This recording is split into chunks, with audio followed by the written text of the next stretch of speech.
dakika 15 bado. Mheshimiwa Spika, alikuwa anasema kwamba Waziri Asha Juma ambaye alikuwa ni mbunge wa zamani wa eneo bunge la Malindi, ambapo ili eneo la Shakahola lilikuwako, ilikuwa ni shahidi muhimu Mheshimiwa Spika kuweza kueletwa katika kamati ili kuweza kueleza ni mambo gani ambayo alikuwa ameona awali kwa huyu Pastor Mackenzie ambayo polisi ama walinda usalama hawakuweza kuyachunguza ili kuhakikisha kwamba tukio kama ile la Shakahola limeweza kuwa kudhibitiwa. Mheshimiwa Spika, tumeona pia kwamba Daktari Johansen ambaye ndio mkuu wa upasuaji Mheshimiwa Spika hakuruhusiwa pia kuja kwa kamati kuja kutoa ushahidi wake. Na Mheshimiwa Spika, hatujui ni jambo gani ambalo Dr. Johansen angeweza kulizungumza kwa kamati yetu ambao labda lingekuwako ni kinyume na usalama wa taifa.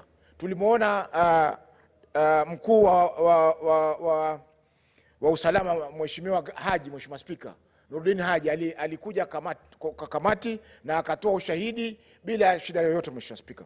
Kwa hivyo tunasema Mheshimiwa Spika kwamba katika kuzuiliwa kwa kamati hii kufanya uchunguzi wake kikamilifu ilikuwa kwa Mheshimiwa Spika ni makosa kwa Waziri wa usalama wa ndani kuzuia mashahidi kuja kutoa ushahidi katika kamati yetu. Mheshimiwa Spika, mwisho ni kwamba tulipata fursa pia ya kwenda kwa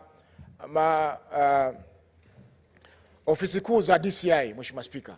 Na kwa kusema kweli Mheshimiwa Spika, DCI yetu ni moja ya DCI ambazo zina utaalamu mwingi na zina vifaa vingi vya kuweza kufanya kazi Mheshimiwa Spika.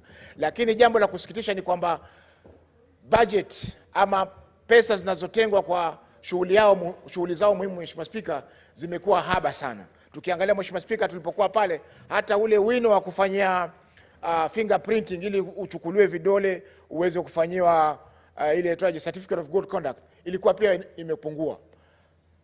Mikataba mingi ambayo wamefanya na mashirika ambayo yanaleta vile vifaa vyao, kwa mfano zile maabara ambayo yanatumika kuchunguza mambo mengi pale katika Mheshimiwa Spika zimekwisha na pesa hazijalipwa. Kwa hiyo Mheshimiwa Spika, ipo haja ya serikali, kwa sababu DCI inafanya uchunguzi wa masuala ya jinai, masuala ya uhalifu Mheshimiwa Spika, ni shirika muhimu katika nchi yetu. Kwa hivyo lazima liweze kupata pesa za kutosha ili ziweze kuzuia maafa kama haya Shakahola na maafa mengine ambayo yanaweza kutokea katika nchi yetu ya Kenya Mheshimiwa Spika.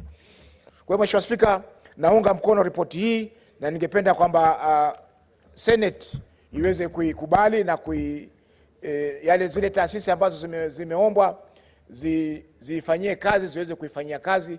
Tuone kwamba dini ambazo ama mashirika ya kidini ambayo yana tashwishi na yanafanya mambo kinyume na sheria na kinyume na maadili na vile vile pia kinyume na vitabu vya Mwenyezi Mungu zimeweza kusimamishwa ili wananchi waweze kuishi kwa usalama. Asante sana Mheshimiwa Spika kwa kunipa fursa hii. Thank you. Next is Majority Leader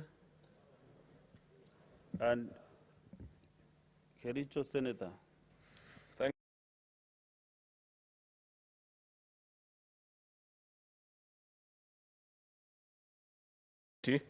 That investigated the proliferation of religious organizations and circumstances leading to more than 95 deaths in Shakahola, Kilifi County. The first thing, Mr. Speaker, that I'd wish to say about this report is that I appreciate the industry that went into its preparation and the work that has been done by our colleagues who took time. I think I watched them a couple of times, listen to witnesses, interrogate them, establish where there are gaps in legislation, statutes, regulations, and so on and so forth, Mr. Speaker. Mr. Speaker, our colleagues actually did an impressive, this is a stellar job. However, Mr. Speaker, there are quite a number of glaring gaps that are in this report which, as we appreciate and celebrate their work, as a Senate we must ask ourselves, how do we move forward from here? Because the committee has established and has done direct linkage between the so-called Mackenzie, the fake pastor, and the crimes that were committed. And there are people along the line that contributed to this happening, actually, Mr. Speaker. And I have seen that further down the report, the ad hoc committee has given sanctions and recommendations to the various bodies and state agencies that need to follow up and give direction on what happens. While that is in order, and I'll be making a comment on the same, especially on the language that is used in the recommendations part of the report, Mr. Speaker, allow me to first just establish, and perhaps this is something that the committee would rather inform us better, because when you title the committee that it is more than 95 deaths in Shakahola, it's quite interesting because when we went out as a house and said we need a committee to inform us on exactly the number of people that died, it is my expectation, Mr. Speaker, unless I haven't been able to capture it appropriately in the report, it's quite voluminous, and I began reading actually yesterday and have moved on quite well this afternoon, on what is the exact number of Kenyans that we have lost, Mr. Speaker, because it doesn't come out explicitly in the report on their findings, perhaps an estimate whether there are more to be discovered that are still buried. Remember, there was that exhumation exercise that was ongoing in this particular part of the country. Mr. Speaker, this is something that is good for the history books. You know, Mr. Speaker, Kenya is still a young republic. And many of the times that we do work and don't know that years down the line, in another 50 or 100 years, Mr. Speaker, there will be members of parliament, members of Senate, who will refer to such reports. And there perhaps might not be anybody alive to bring to the facts to fore, like a report of a committee of parliament can do. And therefore, they'll be relying on such reports, such as the one that we adopted in this House, Mr. Speaker, to get the accuracy of the happenings in this particular day and age. Therefore, I'd wish to urge colleagues that when we retreat to such particular instances, let us do this job the same way, and this is not particularly specifically with specific reference to this committee, but to all of us as members of parliament, to know that when we generate such reports, there'll be people 100 years down the line who will know that there was a senator called Danson Mungatana. He represented the people of Tana River in the Senate in the 13th Parliament. One time he chaired an ad hoc committee, and they looked into the proliferation of such cultic behaviors and so on and so forth. And they wish to draw reference at that particular time. People will want to understand why certain laws are the way they are, why the country behaves in a particular way. These are the documents that we'll be referring upon, Mr. Speaker. And it is my hope, by the time I left, Mr. Speaker, PSC at the end of last term, we were actually in the process of acquiring a digital record, and it's good that I say this when Commissioner Mogeni is here. And I hope that you conclude on that particular process. You know, many members of parliament don't know actually where the parliamentary library is. It is somewhere hidden in a building called County Hall and in the basement. There are many members who have never showed up that particular place. And it will be important that we establish mechanism through which we file such reports, so that it's not just on pen and paper and in computers. It will be important for people to search on 20, 30, 40, 50, 100, or even more years later and establish what this House and this committee said. Therefore, Mr. Speaker, the first thing that I wish to appreciate about this committee is that it pointed out a glaring gap. And I agree with those that are saying it is insanity, as we have been informed elsewhere, to do the same thing over and over and expecting different results each time. I don't mind being informed by the chair of the committee, Mr. Speaker. Yes, Chair Mungatana. Speaker, I have a great respect for my majority leader, and it is not in my habit to interrupt debate, but I just wanted to inform him in terms of the exact numbers. There were 428 deaths, and it's contained in the report. He has graciously explained that he has not maybe reached that chapter. But we have actually set out the comparison, the bomb blast, the people who died, the people who were killed in various tragedies in this country. And we have said that this was the biggest by far as compared to all those. So my majority, that information is actually there. Don't worry, we did a good job. Thank you. Majority Leader. I thank you, Mr. Speaker. That's very useful information from the committee chair. And that's why it's important to have the committee chair listen in when members are debating their report so that they can shape and guide us when we miss. And I like the fact that he has reminded us as a parliament and even as a country that of all tragedies that you can think of that have befallen this nation, there is nothing that compares to this Shakahola madness. And it bothers me deep down to my heart that this matter, the minute it got out of media attention, actually, and the court battles that we continue to see with Mackenzie, it appears to be a matter that we have quickly swept under the carpet. That one individual can begin an exercise that leads to the death of over 400 countrymen, and it doesn't shock us, and we don't have a full-time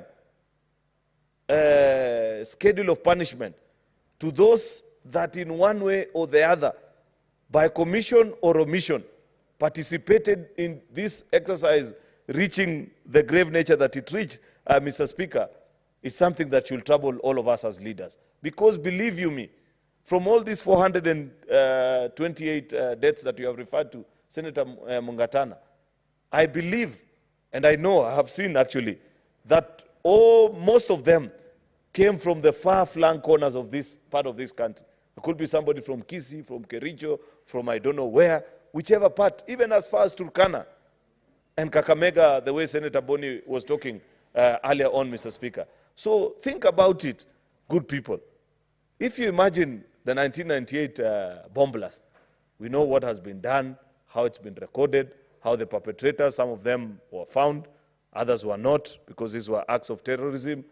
You can think about any other tragedy. You know, the ferry that sank, I think, in the early 90s, Mr. Speaker, and so many other things, tragedies that have befallen this nation.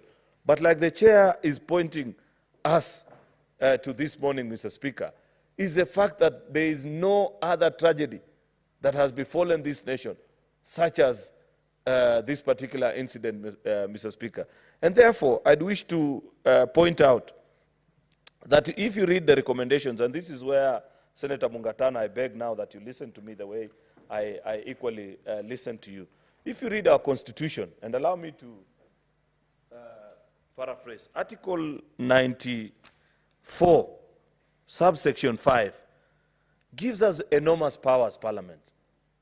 And to quote verbatim, it says, no person or body other than Parliament, Parliament is us and the Assembly, has the power to make provision having the force of law in Kenya, except under the authority conferred by this Constitution or by legislation, because we create other statutory bodies that then make regulations and so on and so forth. But there's something that is being reminded to us as a House, that each time we sit to consider matters and we make decisions by way of resolution or whatever way, that we are the only institution that can make, you know, provisions that have the force of law.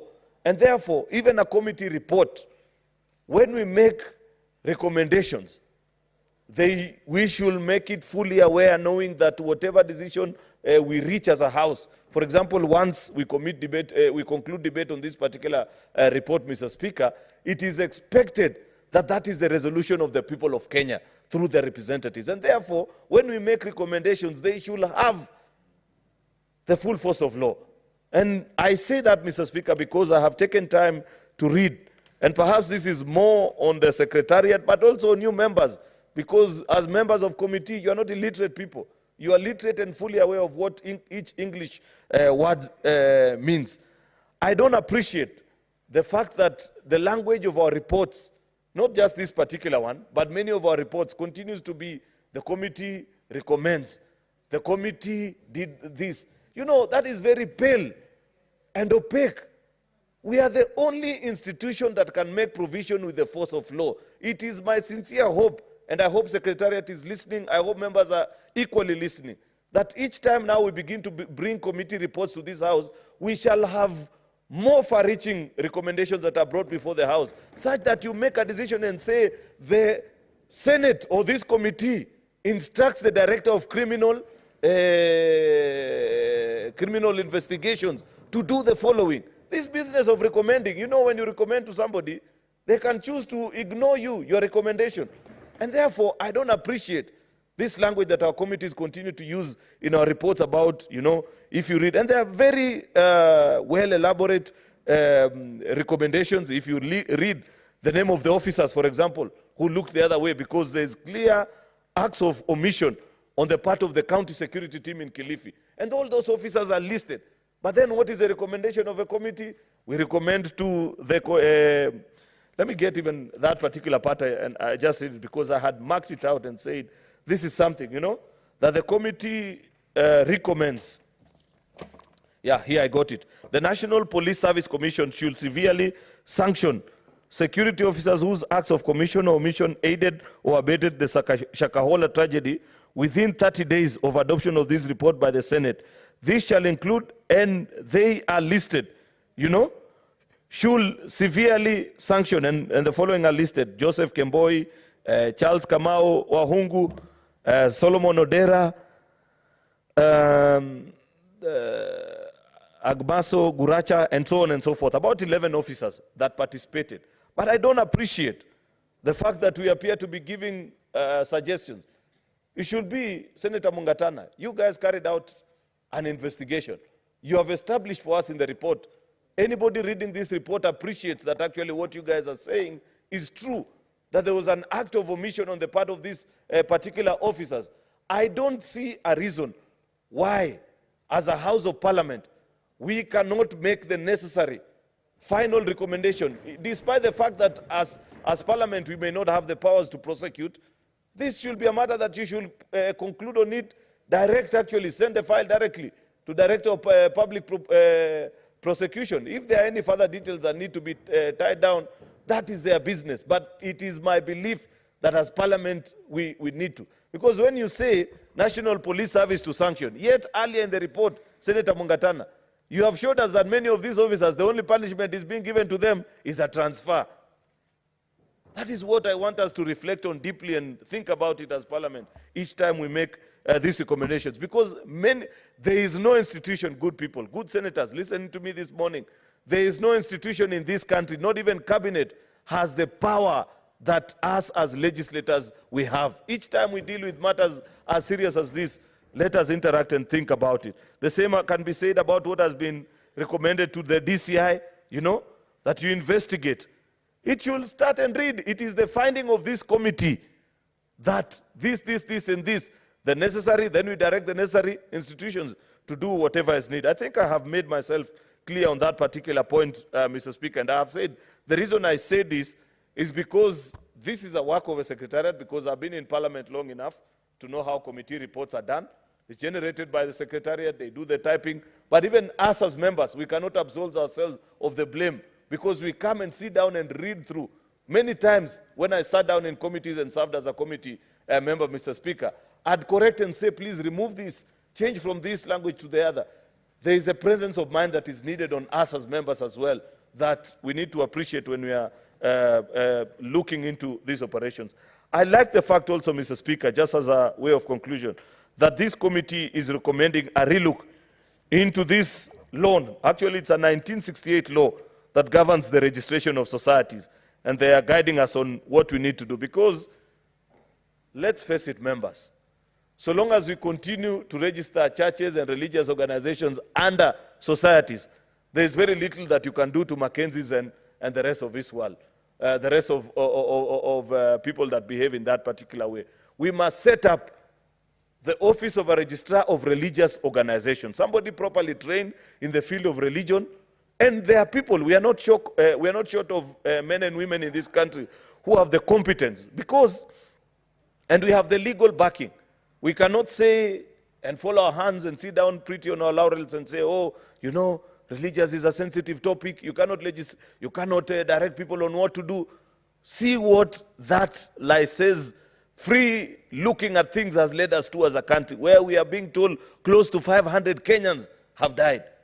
It will be a dereliction of duty if after the passage of this committee and at the end of our term as a House, we will not have had a relook of this law. In fact, Senator Mungatana, as part of the exit nature of the work of this report, I want to believe that when you finally sit down as a committee to conclude on this work, please draft the amendment to this Societies Act and bring it for us to consider. Set up this particular office. Nothing stops you from doing that, actually, so that we can give direction to the people of Kenya and they know that there are experts who can guide people, who can listen and say, if you want to set up, you know, a Muslim religious institution, these are the standards that we shall accept of you, so that we even stop this issue, because you've captured it in your report about cells that are being set up, and many people imagine or believe that these are the places where young people are being trained about terrorism activities. Leader, I can see Senator Mugatana is on a point of Yes, no problem. Yes, again, Mr. Speaker, I wanted to inform my very good majority leader that in fact, Mr. Speaker, we have gone ahead not just to bring an amendment, but to propose a whole new legislation, which we have attached to this report, Mr. Speaker. And that legislation seeks to balance between the constitutional freedom of worship and public sector concerns, safety concerns. So, Mr. Speaker, I want my majority leader to rest assured that we are on course, we are thinking on the same direction. I thank you, Mr. Speaker. Thank you, Senator Mugatana. Please bring that bill, we prioritize it, because this is a very, very grave matter. It's not something. Lastly, Mr. Speaker, I remember, it's just, and perhaps this is something that we may need to think about later. There are so many, what is this gentleman called, Mackenzies, that continue to ply their trade across this country. In fact, I remember bumping into your committee at Kisumu Airport, Senator Mugatana, one evening. And I think it was, I don't know if it was Senator Hamida or who, Shakila, who informed me that you guys had come from a gentleman who calls himself somewhere in Vihiga, John Pesa, in Kisumu, you know, and you narrated the very grave sins that you guys had worked. In fact, I could tell that the senators that had gone on that particular trip were actually disturbed deep down to their hearts, because you could see the things that they have seen. Men and women who've been tied down. Some of them haven't fed for days. Some of them have lost their sense of consciences. So it tells you that there are so many such Mackenzies that are out there in our various counties, Mr. Speaker. And as a House, even as we conclude on this particular report and the resolutions that have been so ably captured, even after doing that legislation that Senator Mugatana has promised us that we shall do, perhaps part of the powers that we must give to that office that we set up, Mugatana, is to initiate closure and perhaps prosecution of people who continue to do those kind of practices. Because while seated at Kisumu Airport, we were actually informed that that gentleman, Pesa, or I don't know what his full name is, John Pesa, has been in this practice for over 30 years. And people know, and people have come to accept as if it's just a normal practice. And we know so many others. We watch videos nowadays, Mr. Speaker. In fact, Senator Mugatana, part of the other problem are these frequency licenses that we give to these people who continue to ply their illegal trade now over and above even their domiciled churches. Because without the frequency that this Mackenzie had, perhaps he will not have reached the number of people that he reached out. But because he could reach to them on their televisions and their radios, that's why many people were confused. You know, the ordinary Kenyan in the village, they believe that by the time you see somebody coming to the television and is able to explain things that, this is somebody who is properly checked, and they imagine that we are such a civilized nation, that there are systems that check such practices. That is something that we must equally address. Abuse of frequency. Public frequency, Mr. Speaker, are national assets that we shouldn't be dishing out to criminals. Because if you're giving it to Mackenzie to use, to abuse our people and mislead them and kill them, believe you me, even terrorist organizations and communications authority must be put on notice on checking what is it that the people that have been given frequencies to run radio and TV stations are using them to do. Because if Mackenzie could use this frequency to mislead people and kill them, believe you me, even terrorists can get frequencies and use the same and run training, you know, misinforming our young people and training them in a bad way and do greater harm to this country. Therefore, it is my submission before this House, Mr. Speaker, this morning as I come to conclude on this particular matter, that even the issue of frequencies and how they are used is something that we must have a look at, Mr. Speaker, so that if you are found to be using whatever frequency and bandwidths that have been allocated to you to mislead people or swindle people out of their hard-earned currency, we punish them. All is said and done, Mr. Speaker, I appreciate the work of this particular committee. I celebrate. You know, I was a bit concerned earlier in the session, Mr. Speaker, when the points of orders were raised, and Senator Boni Halwale, who today actually has again appreciated the work of this committee. And the only part I didn't agree with him is that he said some people are saying, he should have actually said, I was the one who raised that particular point of order and said, oh, these people had gone this way, and I thought about their conduct. But I believe in the conduct of the men and women who serve, our colleagues who serve on this particular committee and have given us such a wonderful report. I hope when we conclude on it, we shall follow up. I like that the annexure you attached, Senator Mungatana, has a days. You know, in 30 days, this needs to be done. 30 days, this needs to be done. You know, we've had this debate. I know I've said I'm concluding many times, but there are many things that keep coming to my mind. We have had this debate about implementation committee. And the argument of those of us that agreed with the dissolution of Senate's implementation committee is that we said it is the work of every committee to implement its own work. Therefore, you don't need one committee whose job is just to wait for others to do their work and follow through. Now, the question we must ask ourselves, Mr. Speaker, as I go to sit, is what about ad hoc committees? Who follows through with the implementation of ad hoc committees, Mr. Speaker? Because for the other committees, it's okay, and that argument holds, much as there are people who still strongly feel that we need to have a Senate implementation committee.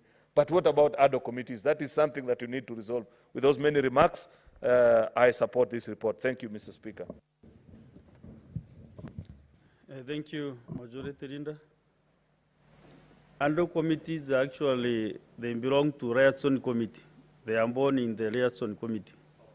Liaison committee finances the ad hoc committees. So to make sure that the money given by liaison is properly utilized, they should report back to that committee, so that now we can know exactly the money we give them is doing the work. But like this one, I'm happy because members are appreciating your work.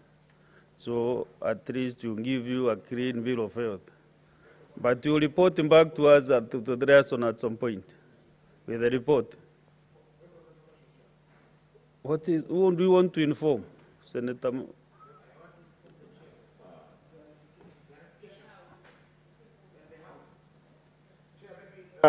In line with the suggestion by the majority leader, maybe we could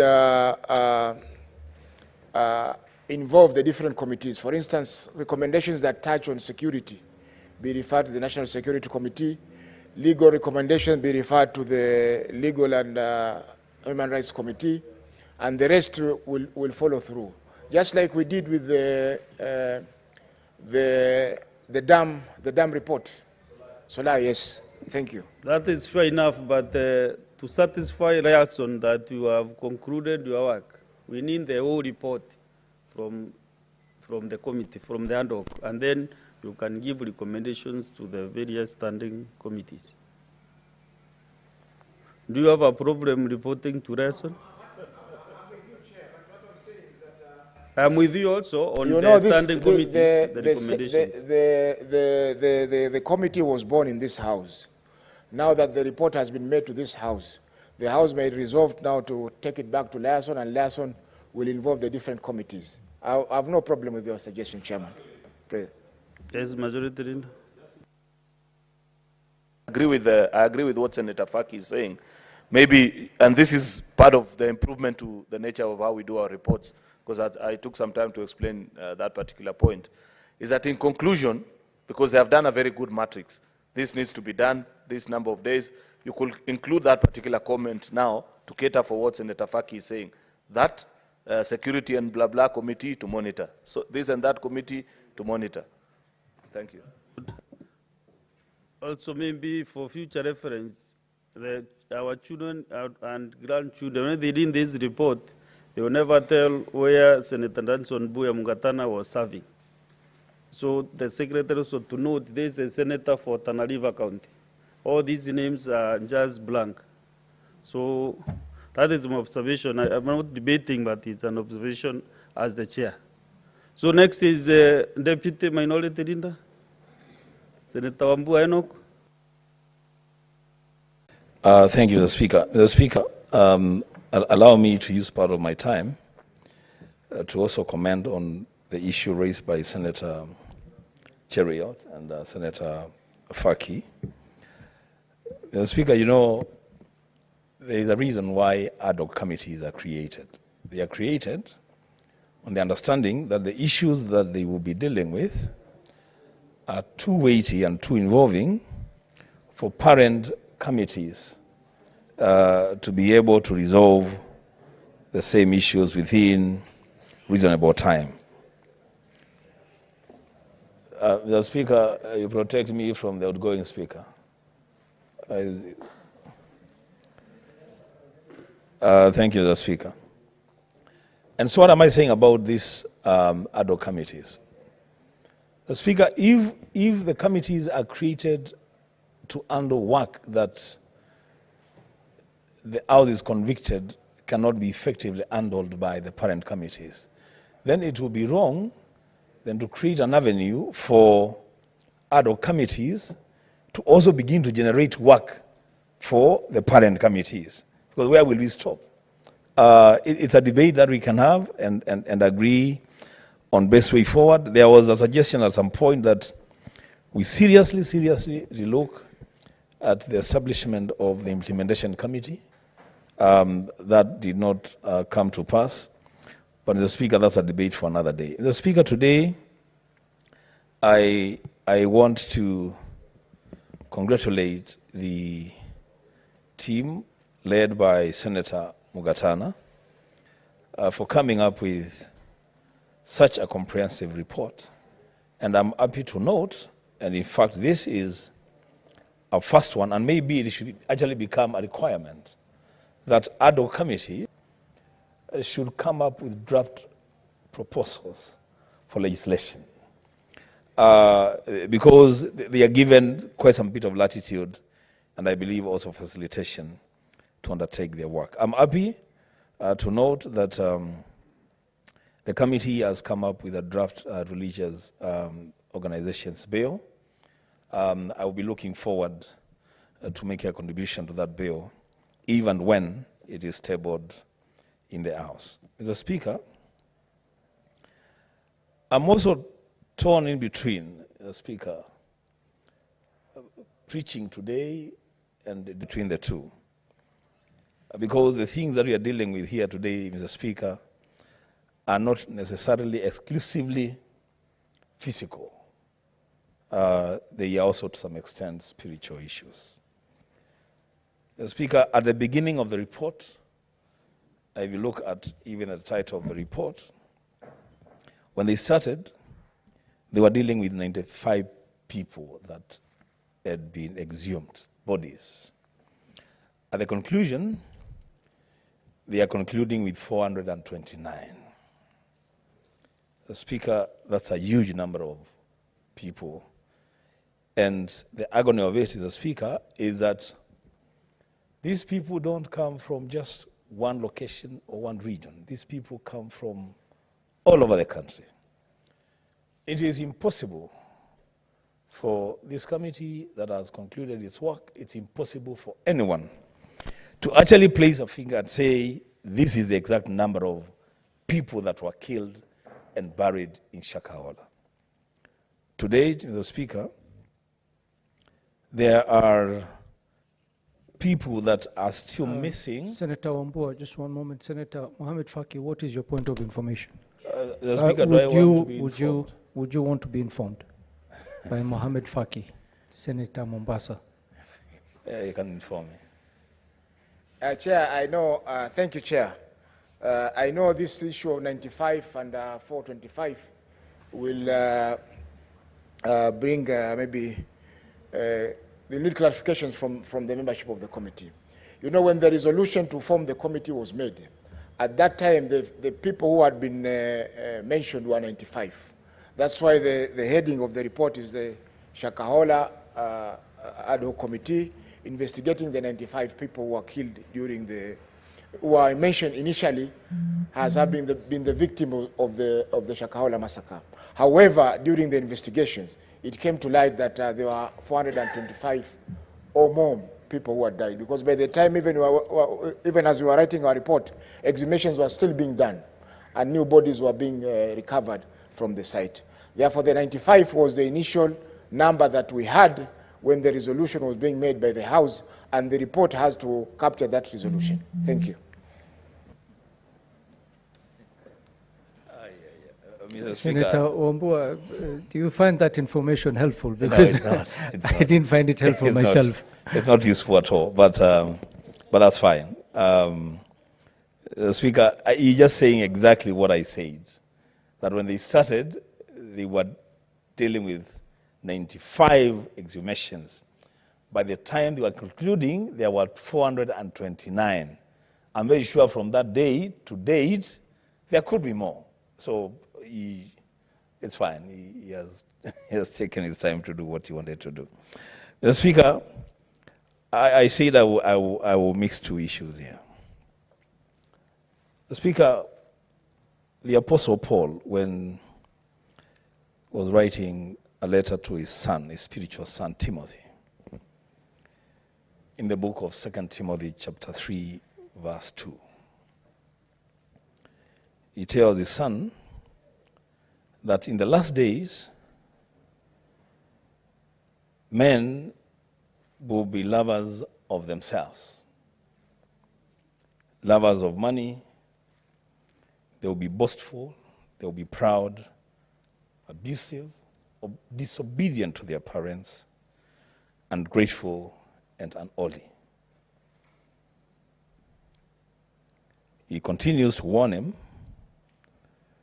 in 2 Timothy chapter 4, verse 3, that a time will come when people will not put up with sound doctrine. Instead, to suit their own desires, they will gather around them a great number of teachers to say what their itching ears would want to hear. The Speaker, it will be remembered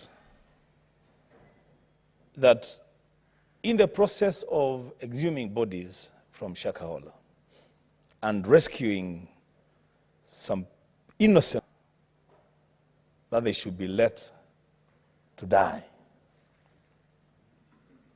that they were ready to meet Jesus. And that, Mr. Speaker, they had been totally and completely brainwashed to believe that this world is not their own, that they belong elsewhere. The Speaker, the thing that I find very difficult to deal with as a practicing Christian is how now to put the Mackenzies of this world, and forgive me, my bishop, Bishop Abraham Molo of the African Inland Church, in the same sentence,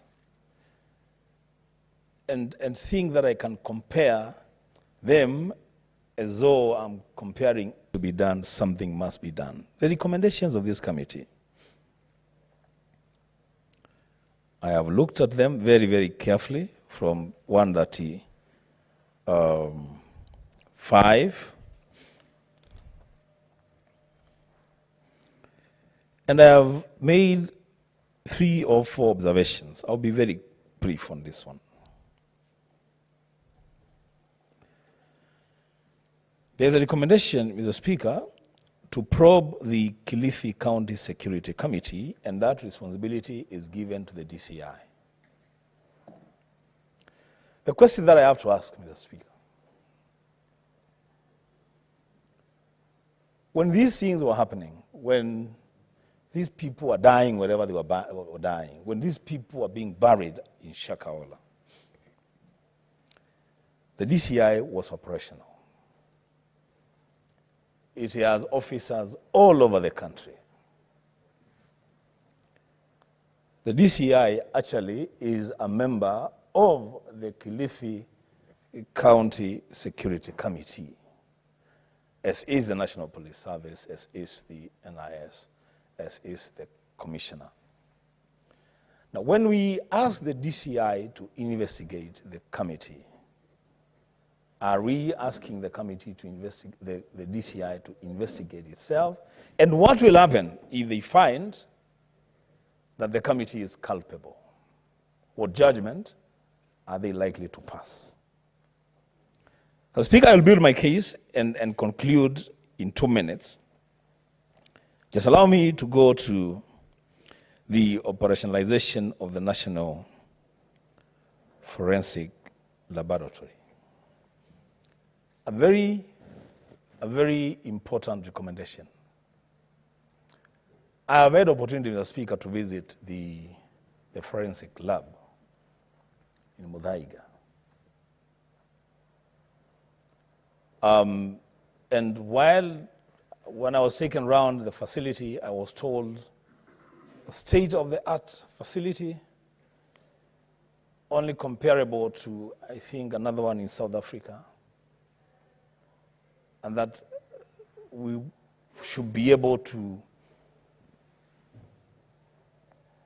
investigate and conclude on any forensic issue, not just in Kenya, but in this region, through that facility. The Speaker, now we are telling the CS to make sure that that facility is operational. Now, somewhere within the same recommendations or the debate around the Shakahola happenings,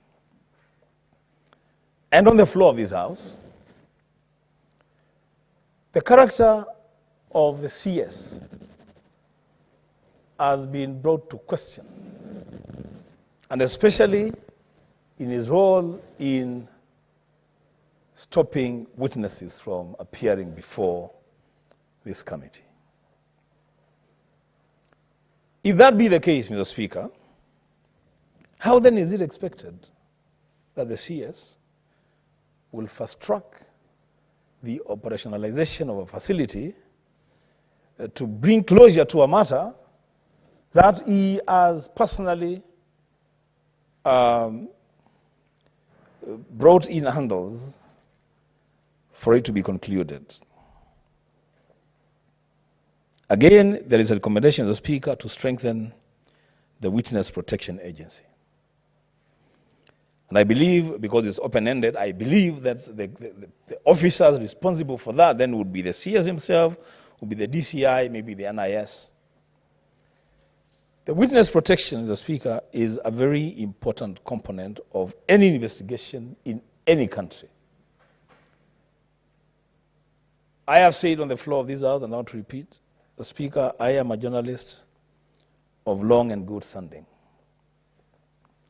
If there's one thing you can never take away from a journalist, is our vow to our profession never to expose the sources of our information. A good journalist will go to the grave with the source of the information, if they have to. The Speaker, on a matter that has claimed the lives of more than 429 people, the need to protect witnesses and to protect people that provide information is so basic and yet so crucial that, in fact, before you begin any investigations, perhaps that's where you should stop. You should start to ensure that the people that will appear before you and the people that will help you unravel the mysteries they're given proper and real protection from abusers of law. The Speaker, the case I was building was on the recommendations made by the committee. I began by congratulating them for coming up with a proposed legislation on the registration of religious organizations. That's a very good one. But Mr. Speaker, you've ad hoc committees, and I'm not blaming Senator Mugatana and his team entirely for this.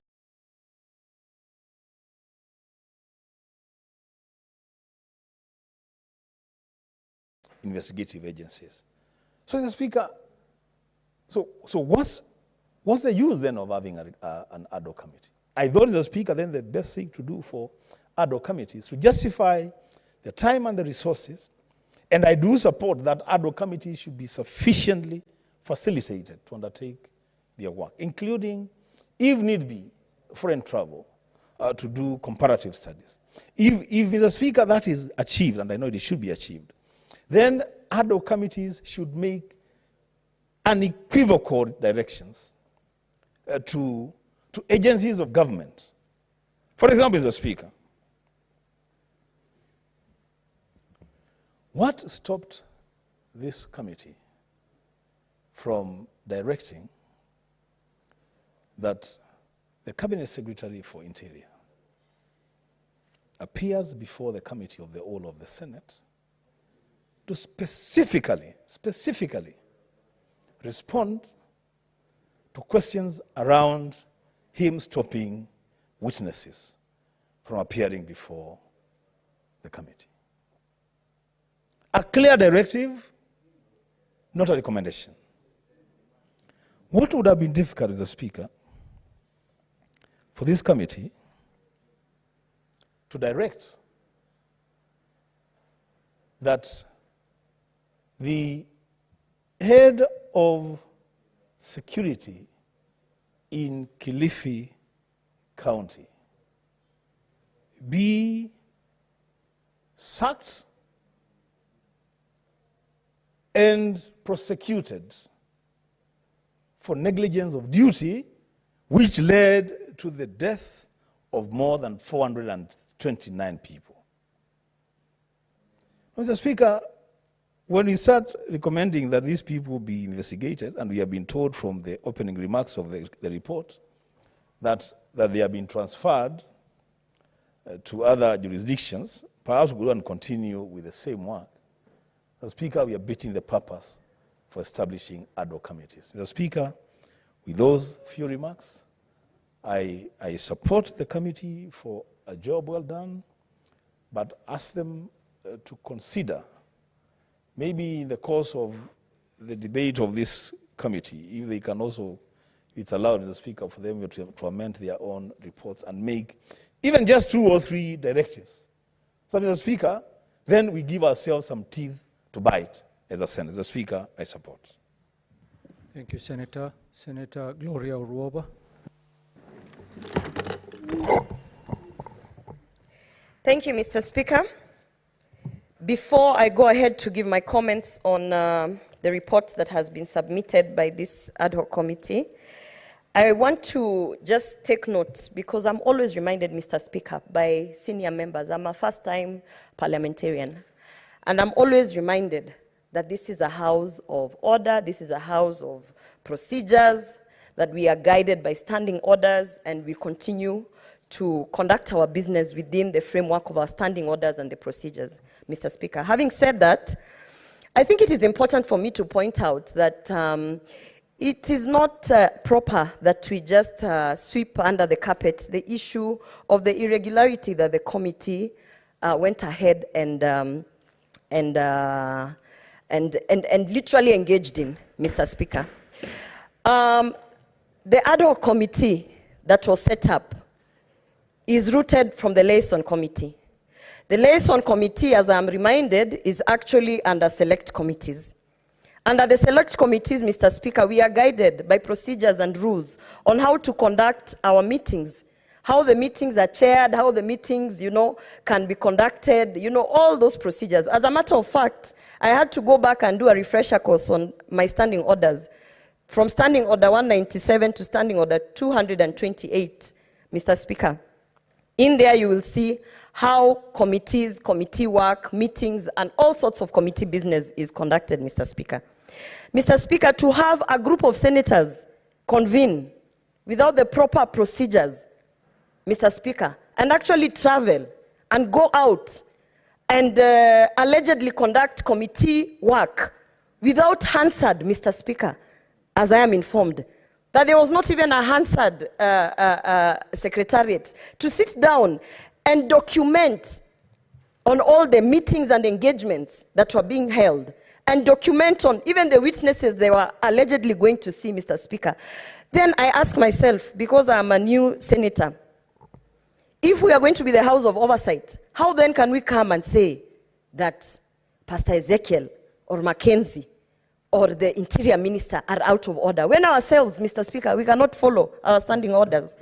How then do we have the moral authority to even table, allegedly, a report, Mr. Speaker? And Mr. Speaker, as I weigh in on this... Senator Gloria, one moment. What is your point of order, Senator Mungatana? Mr. Speaker, I had the rare privilege of chairing this committee. Mr. Speaker, the issue that Senator Gloria is raising has been canvassed before this House. We have, in fact, discussed it, and the Speaker has given a ruling on it. Is it in order for the Senator to resurrect the same matter which has been given directions on by the Speaker in this House? Mr. Speaker, maybe there are many other issues to debate in this report, but is it proper for the Senator to revisit an issue that has been debated and it has been given direction and a ruling given? To resurrect it, Mr. Speaker, it is a show of bad faith on the part of the Senator, Mr. Speaker.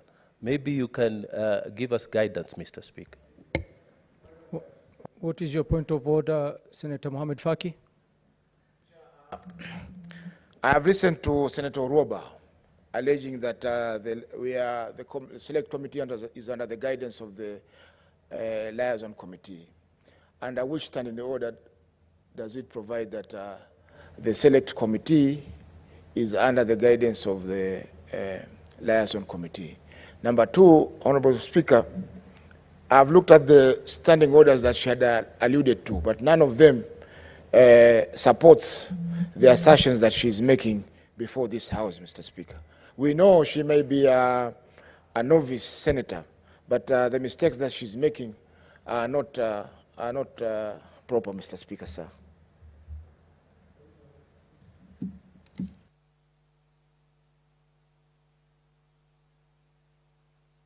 Senator Cherargei, what's your point of order? Mr. Speaker, Standing Order 92, 93, 98, 101, 101. Mr. Speaker, what Senator Gloria is doing is debating. In the rules of debate, you are not guided on what to say or what not today. Mr. Speaker, under the standing orders, so long as it does not, I didn't listen to Senator Gloria, Mr. Speaker, sir, trying to cast aspersion on the report. He is stating a fact that the Select Committee visited Mavueni without your approval. It is a fact. Let us deal with facts. There was no answer. It is a fact. They travel without your approval. Any senator who travels outside this country must get the permission and the approval of the Speaker. It is a fact. Mr. Speaker, I think Senator Gloria Orwoba is in order to debate within, unless, Mr. Speaker, these colleague senators will introduce gagging orders that telling, Mr. Speaker, that you need to debate in such a certain manner. The rules of debate are very clear. So long as you don't impugn on article or standing, Mr. Speaker, can you protect me from the shouting? Can you conclude? Because yes, I'm concluding, but they are shouting all over. Conclude your point. Mr. Speaker, you know what, maybe there are things they ate in Mavueni that is making them to shout. Mr. Speaker, 101, Mr. Speaker, is very clear. There are contents of speech, Mr. Speaker. Mr. Speaker, the contents of speech is very clear understanding on the 101, Mr. Speaker. Therefore, Mr. Speaker, I request that Senator Gloria Orwoba be protected to debate as she wishes. Even if she wants to discuss about the weather, so be it, because the rules of debate are very clear. What is your point of order, Senator Onyonka? Mr. Speaker, we have absolutely no interest in stopping my sister Gloria Orwoba discussing matters pertaining to what actually transpired over the Shakahola investigations. What I have a problem about, Mr. Speaker, is that the very essence of this House, the very word known as integrity, the ability for this House to be left to do its job without being blackmailed and without being put on the spot, whereby there are aspersions and allegations being laid out on this floor by my sister, where Honorable Cherargei thinks, Mr. Speaker, that the reason why we went to Kilifi was to go and eat, the way he normally likes to eat. Mr. Speaker, and my colleague, Mr. Cherargei, we don't like eating as much as you eat. We went to Shakahola, and let me inform you, we went to get the information without having it on the Hansard, for the simple reason that what we want to get is information that was validating what we had already tabled in the Hansard. So I don't mislead my young sister to deal with non-issues. Let her deal with the issues of why we got Shakahola. Thank you, Mr. Speaker. Senator Mungatana, what is your point of order? Speaker, I just, I like to listen to debate, Mr. And it's not in my habit, actually, to intervene on points of orders, because I like to listen to debate and hear what people have to say. But, Mr. Speaker, did you hear the Honorable Cherargei quoting Standing Order 93, 92, 98, 101? And none of those, Mr. Speaker, are relevant to what he's saying, Mr. Speaker. None of them. Mr. Speaker, it is not fair, it is actually not fair to stand up, take the time of this House, and talk about things that are not relevant. Mr. Speaker, earlier in the day, the Honorable Senator Sifuna had raised the question of frivolous point of orders, Mr. Speaker. And, Mr. Speaker, we are requesting that we who want to listen be allowed to listen, not interventions that are not adding any value. And, Mr. Speaker, guide the young senator to stick to the issues. They should not try to go back to rulings that have been made in this House. Mr. Speaker, this is a House of order. If someone doesn't want to listen, they can go and make noise outside, not in the House. Thank you. Senators, honorable senators, I have followed all the point of orders. I would like to start by first of all cautioning Senator Gloria Orwoba and refer you to Standing Order 101-2, that it shall be out of order to introduce an argument which has already been discussed in this House. So while making your submission, stay away from gray areas if you're not sure. Senator Cherargei, I will refer you to Standing Order 120, irrelevant or repetition and quoting standing orders which were not relevant to your point of order. Well, you stated several standing orders. You should have stuck to the one which was particularly important to your point of order. So on that one, I will caution you. Senator Orwoba, please proceed with your submission.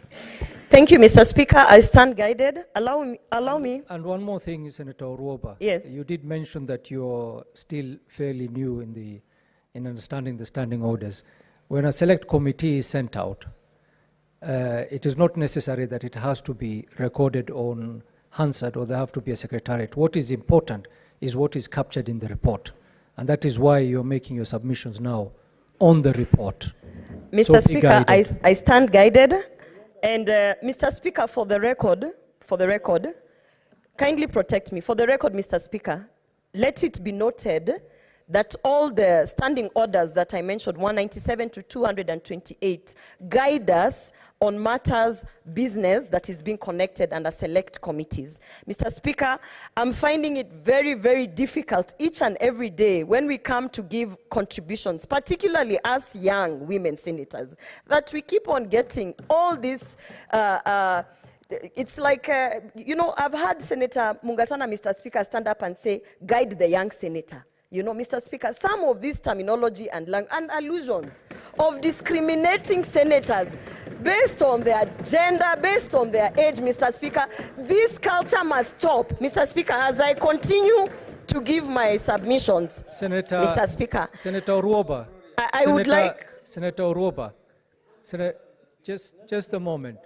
Senator Oruoba, just to understand, do you have an issue with being called young by Senator Mungatana? Mr. Speaker, being referred as a young person? Mr. Speaker, it is the context with which the senators use it. It is demeaning. It is downgrading, Mr. Speaker, and we are tired. We are tired. We are tired. Senator Mr. Speaker, Mungatana, allow me to continue with my submissions. Senator Mungatana, what is your point of order? Speaker, the Honorable Senator Oruoba, let me just say, the very, very Honorable Senator Oruoba actually said in her own submissions that we young senators who are novice, we are learning. Am I not in order, Mr. Speaker, to just say you are the young senator, having heard her say what she had referred herself to? Mr. Speaker, I think, Mr. Speaker, with due respect, I am pleading with the House, Mr. Speaker, if you have content, to let us hear the content. We actually sat here, and there are so many senators here who want to hear content. We don't want drama. We just want to hear content. I thank you, Mr. Speaker. Thank you. Senator Cherargei, what is your point of order? It has been stopped. Mr. Speaker, on your direction standing order number 1, and of course number 98 is point of order is a right. Mr. Speaker, what I want to know, and everybody knows, under this standing order, there is nowhere that says young or old senator. It says the senator. So, Mr. Speaker, can I, Mr. Speaker, the context. Mr. Speaker, the context of saying the young senator, that context is wrong. It's like they're saying the woman senator or the old senator, Mr. Speaker. The standing orders refers only to a senator. It does not say the young, old, or a woman, or a PWD senator. Mr. Speaker, let us follow the standing orders. Thank you, and Senator. Some of us will not be intimidated by shouts. I can tell you for free. Honorable senators, if I may rule on this, the reference that Senator Mungatana made was directly picked up from your own comment, Senator Oruoba. No, Oruoba, when you were making your submissions, you did declare that you're a novice senator, young senator. Don't engage the chair, Oruoba, just listen. This, what happened was, I mean, the phrase young or youthful is a terminology of fact. You cannot walk away from it. Now, the thing is, honorable senators, we all know of the old adage that says, you cannot have your cake and eat it too. Being youthful and young cannot only be used to your advantage. Parliamentarians also have the Young Parliamentarian Association, which I'm sure you also subscribe to. So the terminology of fact still remains that you're a member who's youthful and young, or a novice, as Senator Faki puts it. So don't take offense with that terminology. Please proceed and submit your... Thank you, Mr. Speaker. I'm guided by the old senator. Mr. Speaker, I want to now stay away from the, as you said, I'm guided not to talk about whether or not it was against our standing orders. Mr. Speaker, I want to go ahead and say that perhaps my message is that we should continue to hold our standing orders high, Mr. Speaker, and to remember that even as we are sent out there are procedures, and we must follow them, Mr. Speaker, so that when we are tabling any report here, the report can actually be taken with the seriousness that it deserves, and that we might not be suspicious of anything, Mr. Speaker. Having said that, Mr. Speaker, I want to say that for me, it is two things that have come out. In the report, there is a whole section where we are talking about cults, the definition of cults, and all of that, Mr. Speaker. But I have not seen a recommendation where the committee then says that we are going to legislate around the illegality of cults, Mr. Speaker. Because the problem that we have is not to regulate religious institutions. The problem that we have, and I have said this before, is that we have no legal definition of what constitutes of a cult. And we have no legal definition of what constitutes of cultic behavior. So therefore, someone wants to wake up and say, and I've seen in part of the recommendations that we must, recommendation 502, where they say that we must regulate religious institutions. Mr. Speaker, I ask this, and I am a Christian, but I ask this, who is going to play God?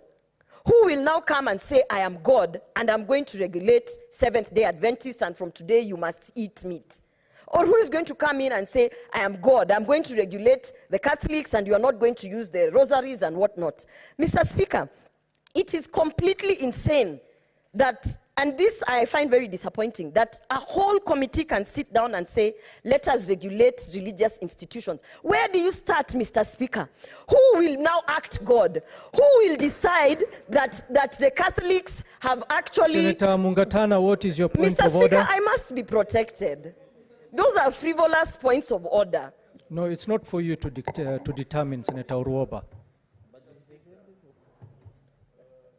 Thank you, Mr. Speaker. It is obvious, Mr. Speaker, that the honorable senator who is addressing us has not read the report, has not understood what self-regulation is or regulation of religious organization is all about. Mr. Speaker, when you're talking about religious organization and regulation of them, you are not talking about rosaries. You're not talking about telling them to eat meat or not to eat meat. Mr. Speaker, and someone using words like insane, and you are the one who has not understood what we are talking about. Mr. Speaker, if you don't have content, please allow other senators who want to debate to debate. Contemptuous, Speaker. That is contemptuous. That is what we are talking about. Senator Uruoba. Yes. Contemptuous. That's wrong. What is your point of order, Senator Eddy?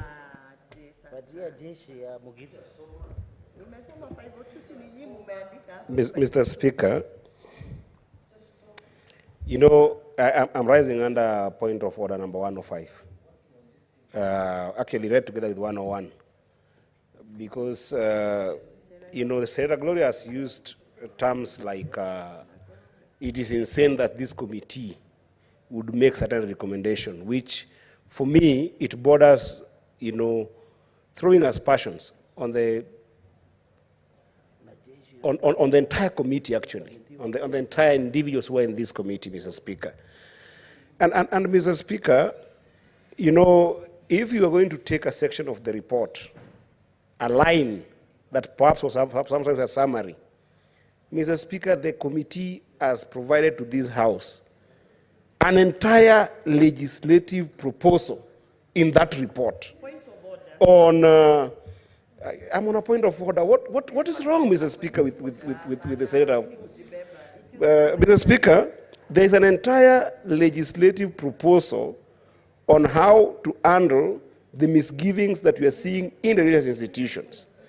If you haven't read this report, Mr. Speaker, then how can we have even a dialogue in this House? And Mr. Speaker, I want to beg, Mr. Speaker, the members of the House, that the issue of Shakahola is not a theater for drama or a theater for some cheap popularity on the floor of this House. Because there are serious lives that were lost. I would wish that as honorable senators, we can be able to discuss the issues we have raised in a way that can be able to give even some families who haven't buried their beloved ones some solace. I beg of the senators that let us not use it as a theater of politics and a theater of drama.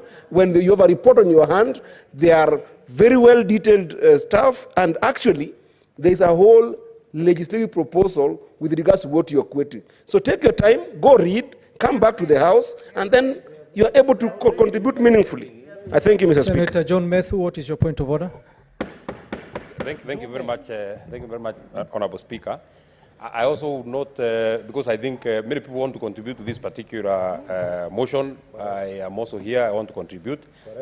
But I am rising on Standing Order 114 on imputing improper motives on your colleagues. I know the Honorable Senator Mungatana is worked up because they have committed a lot of their time, a lot of their energy trying to look at this report. But as it is in the rules of debate, we must be tolerant to each other. You must tolerate my thoughts. You must tolerate my thinking. That is the reason why this report has to be brought to the House, so that we can debate and we can enrich it and we can share our mind. So, Honorable Speaker, I find it, and you must find the Honorable Senator Mungatana out of order by, number one, imputing that Senator Gloria has not read the report. Correct. Because he has no evidence that he has not read. That is, please allow them, allow me to just make my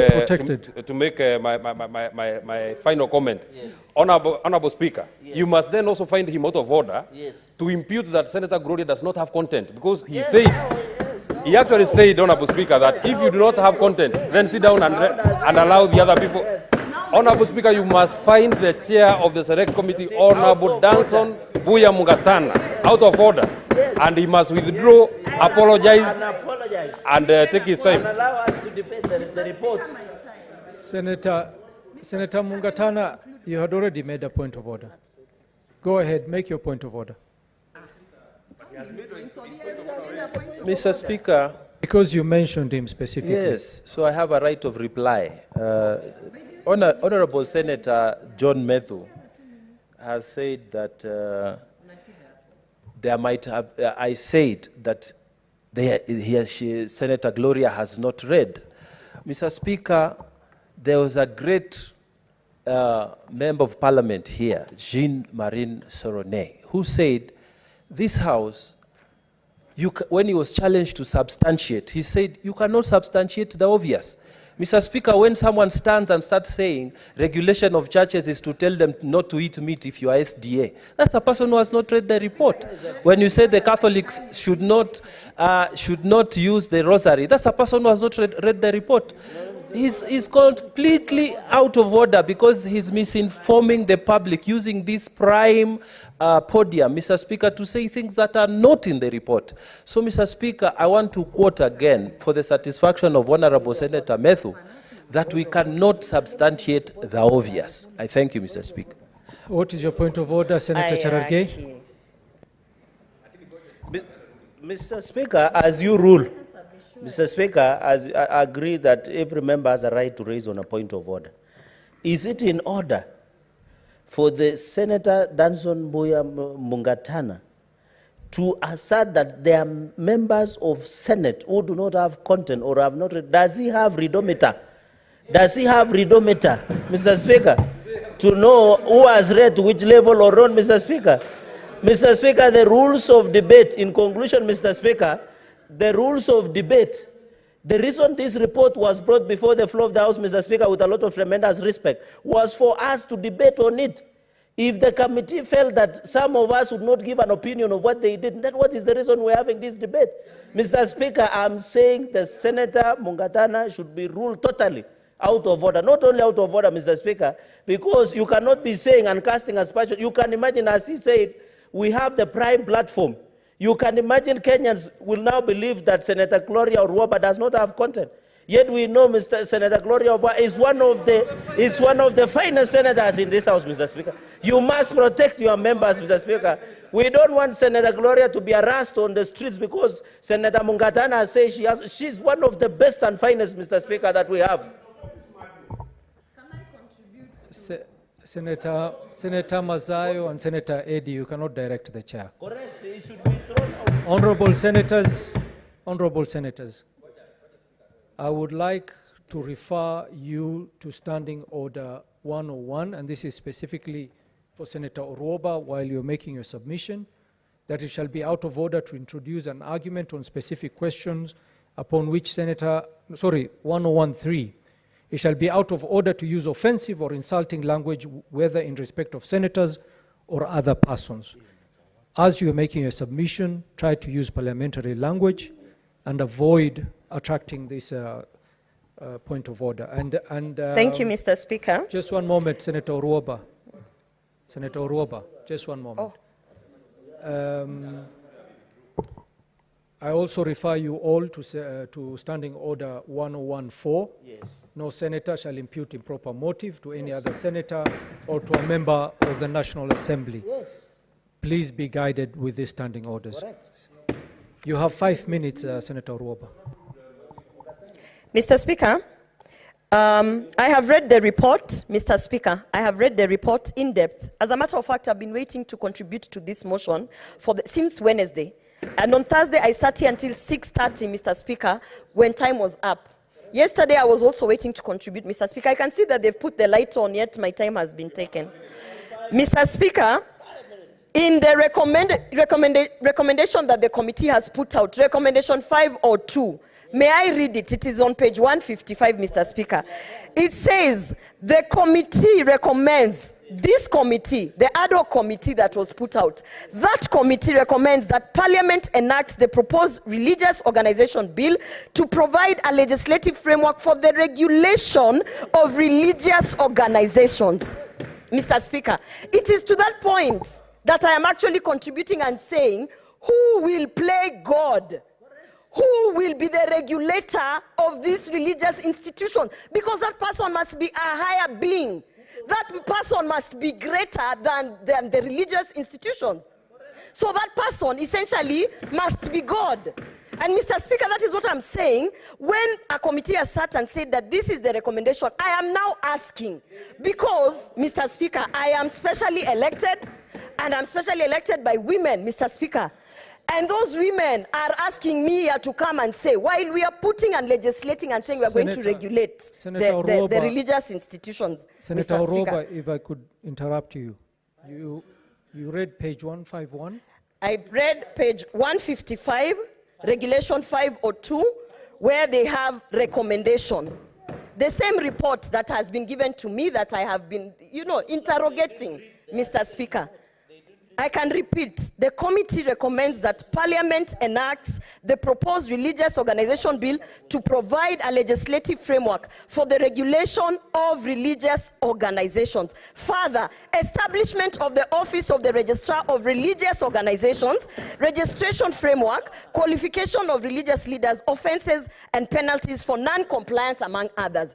Mr. Speaker, I am then asking, and particularly to the chair of this committee, because I have read, by the way, Mr. Speaker, I went to St. George's High School. It's not a small school. I'm very well aware of what I'm doing here, Mr. Speaker. I am just asking, who will play God? Is a question, Mr. Speaker. Mr. Speaker, I do not want to go further on that. No, kindly, Mr. Speaker, my time. I want to talk about another recommendation that they have put here, Mr. Speaker, which is on the social media.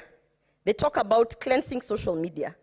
They say that the social media platforms, there's even a directive to Communication Authority to be able to regulate the licenses that are being given. Mr. Speaker, the moment we are regulating licenses of particularly religious institutions, Mr. Speaker, then we might as well start regulating also music, because we do not want certain stations to be given licenses to play reggae, because who knows what we think about reggae, Mr. Speaker. The moment we start talking about religious institutions being treated in a certain manner under licenses for, selling the gospel and bringing in, followers of Jesus, Mr. Speaker, then where do you stop? Because we'll also say that we will be regulating other content, Mr. Speaker.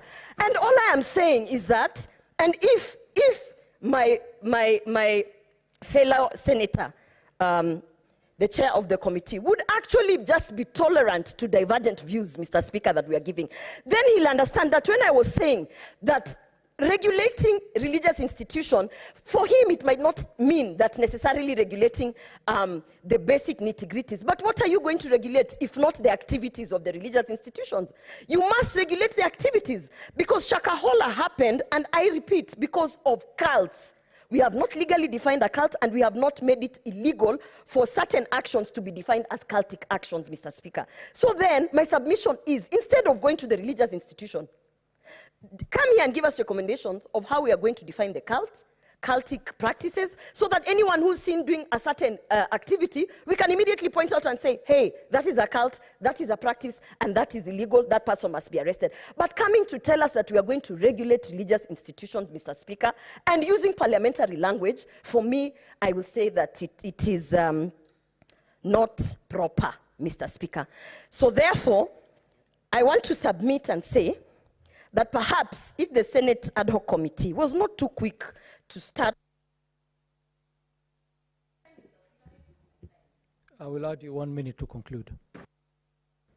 Thank you, Mr. Speaker. If they were not too quick to start poking holes on other things, I've heard that the cabinet secretary was apparently an impediment in so many things, but they could have come and talked to us, religious people, who actually understand what it means, so that we could have weighed in and given them all these things that we think would help in the report, Mr. Speaker. So therefore, I do not support this report, Mr. Speaker, and I still stand that this is a house of procedures, and procedures must be followed. No senator is bigger than another senator, Mr. Speaker.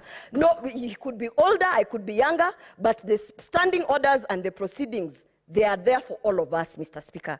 I beg not to support this report. Well done. Senator Mazzayo.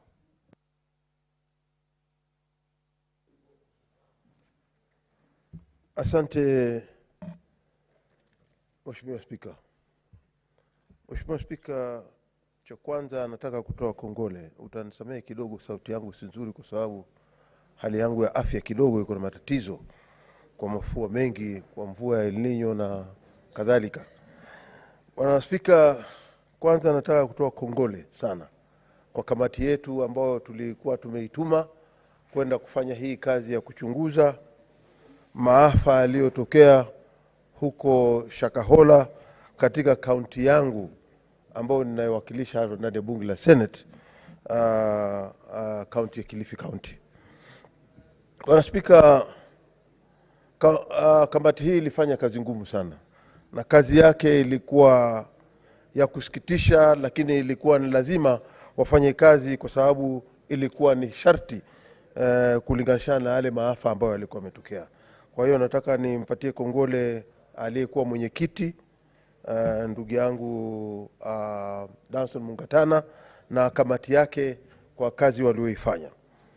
Cha pili, Bwana Spika, mimi kama senator wa Kilifi na vile vile kama mtu nilikuwa katika mahakama ya Kenya na kiongozi walio wachache katika bunge hili, Bwana Spika, nataka kukemea sana, kwa sababu katika ile kazi ngumu ambayo ilifanyika ni kwamba wale watu ambao walikuwa wanatakana kuhojiwa na hii kamati, wengine waliambiwa wasiende, ama wengine pia walijipatia shughuli zao, hawakuweza kufika katika ile kamati.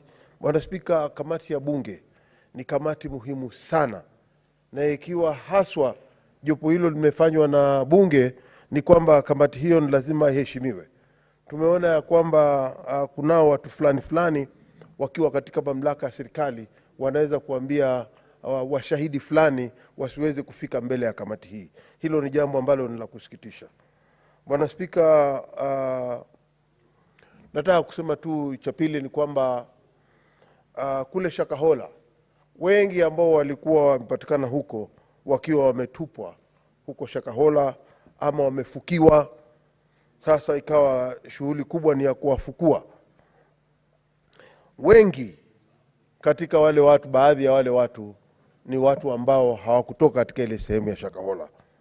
Bwana Spika, tunaona hii ni kazi ambayo ya kusikitisha sana, kwa sababu watu hawa walifanywa maafa wakiwa huko mbali katika pengine kutoka maeneo ya magharibi, katika kaunti za kama Kakamega vile Boni Halwale aliweza kukubaliana na kutoka pande zote katika nchi yetu ya Kenya. Watu hawa Bwana Spika ni kama kulikuwa na mipango maalum. Hawa ni watu ambao waliweza kuuawa huko, na waliowaua pia vile vile jambo la kusikitisha ya kwamba mpaka leo tuko na serikali, lakini serikali yenyewe pia haikuweza hata kidogo kuweza kutambua wale watu walikuwa wameuawa na kina nani, na kusafirisha miili zaidi ya 500 kutokea pande zote za Kenya, alafu kuenda mpaka Kilifi County, kuenda mpaka kuhali kunaitwa Shakahola, kwenda kuzika watu hawa. Na vile vile kitendo kama hicho kikiwa kinafanyika, miili zaidi ya 500 imepatikana katika ile eneo la Shakahola. Bwana Spika, ni jambo la kusikitika kwamba leo tunasema tuko na serikali. Ni serikali gani ambayo inaweza kuona maafa ya namna hiyo yanatendeka katika nchi na iwe haijui ama haiwezi kusema hawa watu waliweza kuuawa wapi na ilikuwa namna gani mpaka wakapatikana sehemu za Shakahola? Hilo ni jambo la kusikitisha sana. Hususan mimi nataka kusema hivi ya kwamba tumekuwa na maafa katika mkoa wa Pwani, kuanzia Lungalunga mpaka Kismayu. Watoto wetu wa kiume wamekuwa wakipotea kutokea majumbani. Ukienda Old Town saa hizi kuna wajane wasichana wadogo, kuna wajane wa kina mama. Ukienda katika maeneo mbalimbali ya Kilifi kuna wajane ambao ni watoto ambao walikuwa ama ni mabarobaro wavulana, walikuwa wanaishi wanafanya kazi zao. Mpaka leo miili hiyo haijapatikana tokea wapotee katika mikono ya polisi. Bwana Spika, miili hii pia haijapatikana. Ni kumaanisha ya kwamba sisi tutadhani katika ile miili ambayo ilifukuliwa kiaibu, ilifukuliwa kutoka pande zile za Shakahola, Bwana Spika, kwamba miili hii watoto wetu wale waliopotea, ikiwa ni Mombasa, ikiwa ni Kwale, ikiwa ni Kilifi, ikiwa ni Lamu, ikiwa ni Taita Taveta, wale watoto wetu wote waliopotea tunajua wengine ni hao walioko hapo katika Shakahola. Bwana Spika, jambo ambalo mimi nataka hii komiti ingeweza kurecommend, ingeweza pia ikaongeza kurecommend ya kwamba wale wazazi wote ambao wamepoteza, wa Kiislamu na wa Kikristo, wale ambao wamepoteza watoto wao, waweze kupeana DNA zao ili ziweze kuchukuliwa, na ile miili ambao hivi sasa iko katika mahali pa kuhifadhi maiti katika Malindi iwe inaweza kupimwa, na yule Dr. Johansen aweze kutambua na kusema kama wako wale watoto ambao wanaweza kutambuliwa hivi sasa na DNA zao, ili tuweze kujua ama tuweze kuregeshewa ile miili ya watoto wetu, tuweze kuzika na tuweze kuwajua kwamba wamepatikana, na sasa tunawazika tukijua hatutawaona tena, kuliko ya kwamba waliweza kupotea katika mikono ya polisi na hatukuweza kuchukua hatua yoyote sisi wenyewe, na serikali ambao tunasema tuko na serikali haikuweza kufanya lolote. Baadhi ya kwamba katiba inasema maisha yanalindwa na serikali. Bwana Spika, vile vile nataka kusema ya kwamba sisi watu wa Kilifi County ni watu wa karimu sana, na tumeletewa aibu. Tumeletewa aibu ya kitaifa ambayo hatujaiona, na ndiyo sababu mimi mwenyewe nilikataa kuketi katika hiyo komiti, kwa sababu hii aibu kama hii ambayo imetendeka na vile vigogo ambavyo vya polisi, vitengo vya polisi ambao hivi sasa wako, wengine bado wako Kilifi. Bwana Spika, ukiniruhusu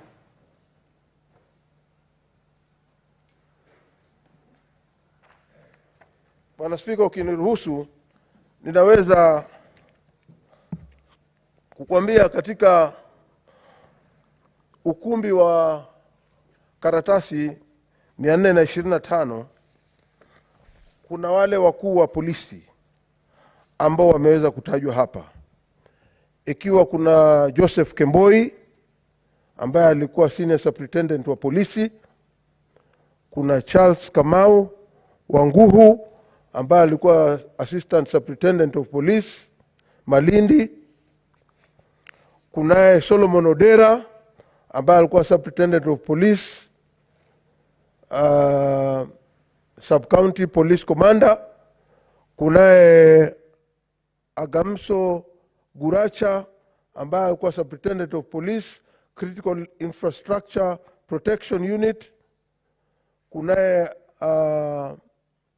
Augusto Okumu ambaye alikuwa Officer Commanding Station Malindi. Kunaye Hassan Hamara ambaye alikuwa Officer Commanding Station Langobaya. Kulikuwa na Calvin Maloa Otieno ambaye alikuwa Directorate of Criminal Investigation, mtu wa mambo ya jinai huyu katika hapo Malindi. Na vile vile kulikuwa na Daniel Muthusi Muleli, County Criminal Investigation Officer wa Kilifi. Jacinta, huyu mama Jacinta Wesonga. Senator Mazayo, samahani, sorry for interrupting. When this debate resumes on this report, you as minority leader, you will have a balance of 51 minutes to make your contribution. 51 minutes as per Standing Order 1114A. Honorable Senators, it is now 1 p.m., time to adjourn the Senate. The Senate therefore stands adjourned until today, Wednesday, 29th November 2023 at 2:30 p.m.